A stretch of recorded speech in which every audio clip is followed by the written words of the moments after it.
আমরা হাসিনাকে 16 বছর সুযোগ দিয়েছি, সেই শক্তি আপনাদের নাই। সংখ্যাগরিষ্ঠতায় মানুষকে ক্ষমতায় রাখে না। আপনাদের দেশে আরও বেশি আসন পেয়েছিল আওয়ামী লীগ, ভুয়া নির্বাচন করে, রাতে নির্বাচন করে সেই সংখ্যাগরিষ্ঠতা আওয়ামী লীগকে রক্ষা করতে পারে নাই। জনগণ জামাত ইসলামীর পক্ষে, জনগণ পরিবর্তনের পক্ষে।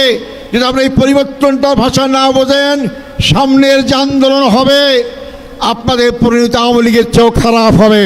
ঘোষণা দেন যে আমরা গণরায় বাস্তবায়ন করার জন্য সংবিধান সংস্কার করব, তার জন্য পদক্ষেপ গ্রহণ করবেন। আমরা সংসদে যারাই আছে আপনাকে সহযোগিতা করব। আমরা সবচেয়ে কষ্ট পেয়েছি যে আজকে সরকারের মেয়াদ 2 বছর পূর্তি নেওয়ার আগেই জনগণকে দাবি আদায়ের জন্য রাজপথে নামতে হয়েছে। আমরা সরকারকে বলতে চাই, রাজপথের আন্দোলন কিন্তু আপনাদের জন্য ভালো বার্তা দেবে না। যে গণভোট আমরা সবাই অংশগ্রহণ করেছি, প্রায় 70% লোক গণভোটের পক্ষে রায় দিয়েছে। সেই গণভোট আপনারা ক্ষমতায় গেলে বাস্তবায়ন করবেন, সুবিধাও জনগণকে দিয়েছিলেন। আজকে ক্ষমতা আসার পর আওয়ামী ফ্যাসিস্টের মতো আপনারা ফ্যাসিস্ট হওয়ার জন্য চেষ্টা করছেন। আওয়ামী ফ্যাসিস্টকে বাংলাদেশের জনগণ 16 বছর আন্দোলন করে তাড়িয়ে দিয়েছে। আপনারা আজকে জাতীয়তাবাদী ফ্যাসিস্ট সরকার, আপনারা যদি মনে করেন জনগণকে আন্দোলন দমাবেন আপনাদের পেটুয়া বাহিনী দিয়ে, তাহলে আপনারা বোকার স্বর্গে বাস করছেন। সংগ্রামী ভাই বন্ধুগণ, আপনারা এখন গণভোটের ব্যাপারে সংবিধানের দোহাই দেন। আজকে কোন সংবিধানের বলে আপনারা ক্ষমতায় আছেন? কোন সংবিধানের বলে আপনারা এমপি হয়েছেন, মন্ত্রী হয়েছেন? কোন সংবিধান বলে আপনারা প্রধানমন্ত্রী হয়েছেন?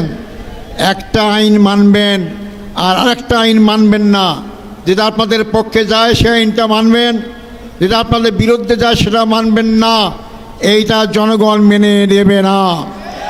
আপনারা আন্দোলন দেখেছেন, আপনারাও আন্দোলন ছিলেন, আমরাও ছিলাম। জনগণকে বাধ্য করবেন না। আপনারা যখন একসময় ক্ষমতায় ছিলেন, জনগণের দাবি ছিল কেয়ারটেকার সরকার। আপনারা নানান কথা বলেছিলেন, আমি সেই দিকে যাইতে চাই না। কেয়ারটেকার মানেন নাই, মানতে বাধ্য হয়েছেন জনগণের আন্দোলনের মুখে, কিন্তু আপনাদের জন্য সুখকর হয় নাই। আপনারা ক্ষমতা আসতে পারেন নাই। আজকে আপনারা ক্ষমতায় কিভাবে এসেছেন বাংলাদেশের জনগণ জানে।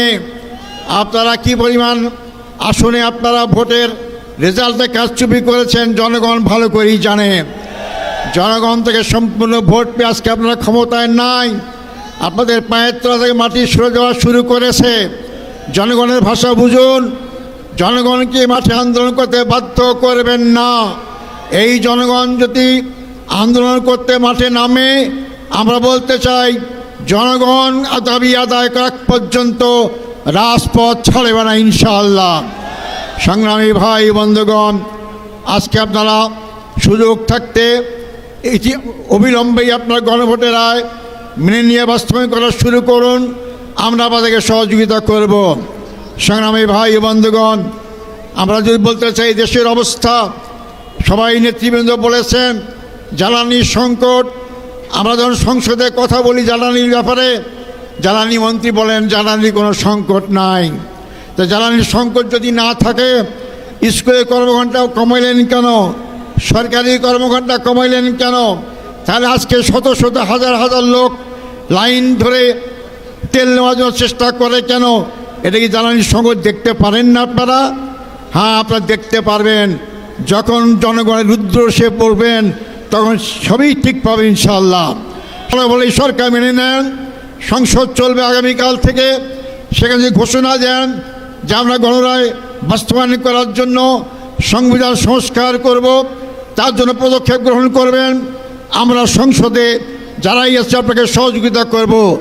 আর যদি না করেন, আগামী দিনে আন্দোলনের জন্য মোকাবেলা প্রস্তুত হন। আমরা হাসিনাকে 16 বছর সুযোগ দিয়েছি, সেই শক্তি আপনাদের নাই।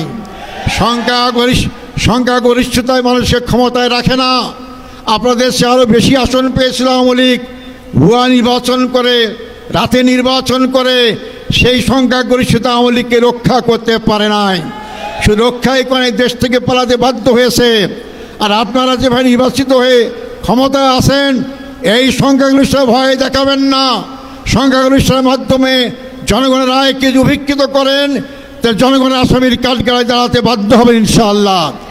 আপনারা জামাত ইসলামী সম্পর্কে জানেন, আমরা 16 বছরে জামাতের আমির থেকে আরম্ভ করে 11 জন নেতাকে হারিয়েছি। আমরা নিশ্চিহ্ন হইনি। আমরা 2008 সালে মাত্র 2টা আসন পেয়ে আমরা আজকে 68 আসন নিয়ে সংসদে আসি। জনগণ জামাত ইসলামীর পক্ষে, জনগণ পরিবর্তনের পক্ষে। যদি আপনি এই পরিবর্তনটা ভাষা না বোঝেন, সামনের যে আন্দোলন হবে আপনাদের পরিণতি আওয়ামী লীগের চেয়েও খারাপ হবে। সংগ্রামী ভাই বন্ধুগণ, আসুন জনগণকে সজাগ করুন, আপনার জনগণকে একত্রিত করুন।